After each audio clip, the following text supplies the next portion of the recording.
ದಿನ 3 ದಿನದಿಂದ ಒಬ್ಬೊಬ್ರ ನನ್ನಿಂದ ಬೀಳದ ಪ್ರೀತಿ ಮಾಡು ಅಂತ.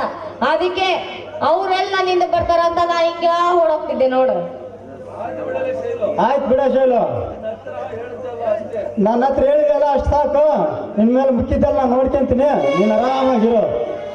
ಅಯ್ಯೋ, ನೀ ಹೇಳೋದೇನೋ ಕರೆಕ್ಟು, ಹೇಳ್ಬೋದಿತ್ತು. ಆದ್ರೆ ಮಾನ ಮರ್ಯಾದೆ ಎಲ್ಲ ನಂದು ತಾನೇ ಹೋಗೋದು. ಅದಕ್ಕೆ ಎಲ್ಲ ಇದ್ದಿದ್ದೆ ನನ್ನ ಕರ್ಮ. ಆ ಟೈಲರ್ ಕಲ್ಲೇಶಿ ನನ್ನ ಮಗ ಇದಾನಲ್ಲ, ನನ್ನ ಮಗ ಅವನಿಗೆ ಅದೇನ್ ಮಾಡ್ತೀನಿ ಅಂತ ನನಗ್ ಗೊತ್ತಿಲ್ಲ. ಅವನಿಗೆ ಒಳ್ಳೆ ಬುದ್ಧಿ ಕಲ್ಸ್ಬೇಕು. ಅವನಿನ ಮೇಲೆ ನನ್ನ ತಟ್ಟಿಗೆ ಬರ್ಬಾರ್ದು ನೋಡು. ಅವ್ನು ಸಿಗ್ಲವನು ಬುದ್ಧಿ ಕಲಿಸ್ತೀನಿ ನಾನೆಲ್ಲ ವಿಚಾರಿಸಿ ಅಂದ್ರೆ ನೀನು ಆರಾಮಾಗಿರು. ಸರಿ ಮಾವ, ಇನ್ನೇನ್ ಆರಾಮಾಗಿರೋದು? ಸುತ್ಗ ಚಾಪೆ ಎತ್ಗ ಪಿಳ್ಳೆ ಅಂದಾಗ ಆತ್ ನೋಡು. ಹಂಗೆ ಮಾತಾಗಿರೋದು.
ನಿಂತ್ಕೊಂಡಾರಲ್ಲ ಇವ್ರಿಗೆ ಮಾನ ಮರ್ಯಾದೆ ಏನಾದ್ರೂ ಐತೋ ಇಲ್ಲ.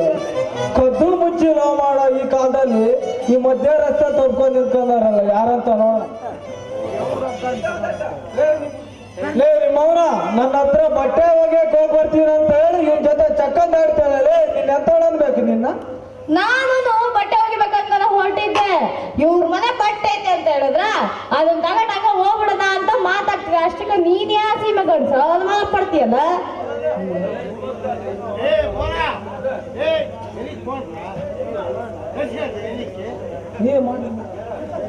ಲೇ ಗುಮಸ್ತ, ನಾನು ಶೈಲು ಡಿಲೇಟ್ ಆಡ್ಬೇಕಾದ್ರೆ ಮಧ್ಯೆ ಒಂದು ಕಲ್ಲಾಗ್ತೇನೆ ಬಡ್ಡಿ ಮಗನೇ, ನೀನೇನ್ ತಗೊಂಡು ಹೊಡಿಬೇಕು ಅಂತ. ಅಲ್ಲೇ ಮಲ್ಲೇಶಿ, ಈಗಲೇ 60 ವರ್ಷ ಮುದುಕ ಆಗಿದೆ, ಯಾಕೆ ಬಂತ ನೀವು ವಯಸ್ಸಲ್ಲಿ ಇಂಥ ಬುದ್ಧಿ? ನೋಡು, ಒಳ್ಳೆ ಮಾತಲ್ಲಿ ಹೇಳ್ತೀನಿ, ಸುಮ್ಮನೆ ಅವಳು ಸುದ್ದಿ ಬಿಟ್ಬಿಡು. ಅಲ್ಲೋ ಮಲೇಶ ಕಲೇಶ, ನಾವ್ ಹೆಂಗೋ ನಮ್ಮ ಪಾಡಿಗೆ ನಾವು ಇರ್ತಿದ್ವಿ, ಮಧ್ಯದಲ್ಲಿ ಯಾಕರ ಬಂದು ಉಳೋಗ್ಬಿಡ್ತಿ ಆಗ್ಲಲ್ಲ ನೀನು ಅಂತ.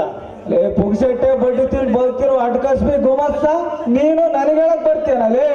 ಇನ್ನೊಂದು ಸಲ ಅವಳ ಜೊತೆ ಎಲ್ಲನ ಕಾಣಿಸ್ಕೊಂಡ್ರೆ ಮಗರೇ ನಿನ್ ಕೋಟು ನಿಟ್ಟು ಎಲ್ಲ ಕಳಿಸಿ ಊರು ಬಿಟ್ಟು ಓಡಿಸ್ಬಿಡ್ತೀನಲ್ಲಿ. ಲೇ ಟೈಲರ್, ನಿನ್ನ ಹತ್ರ ಅವಳು ಇದ್ರೆ ಬರೇ ಕಷ್ಟದಲ್ಲೇ ಬದುಬೇಕು. ನೀನಂತ ಅವಳು ಮದುವೆ ಆಗಕ್ಕೆ ನಾಲ್ಕು ಸುಮ್ಮನೆ ಒಳ್ಳೆ ಮಾತನ್ನ ಕೇಳ್ತೀನಿ, ತೆಪ್ಪಗಿದ್ರೆ ಸರಿ, ಇಲ್ಲಾಂದ್ರೆ ನಾನು ಸಾಕಿರೋ ನಾ ತಂದು ಚೂ ಬಿಡ್ಬೇಕಾಗುತ್ತೆ ನೋಡ ನಾವು. ಏ ಗುಮಸ್ತ, ನಿನ್ನ ಆಗಿನ ಕೆಲಸಕ್ಕೆ ನನ್ನ ಕೈಗೆ ನಾನೇ ಬಳೆ ತೊಟ್ಕೊಂಡಿಲ್ಲ. ಲೇ ಅವಳ ಕಾಲಾಗ ಏನಾಗುತ್ತೆ ಅದೇ ಆಗುತ್ತೆ, ನಾನು ಅವ್ರ ಕೈ ನೋಡ್ಕೊಂಡ್ಬಿಡ್ತೀನಿ. ಲೇ ಕಲೇಶ,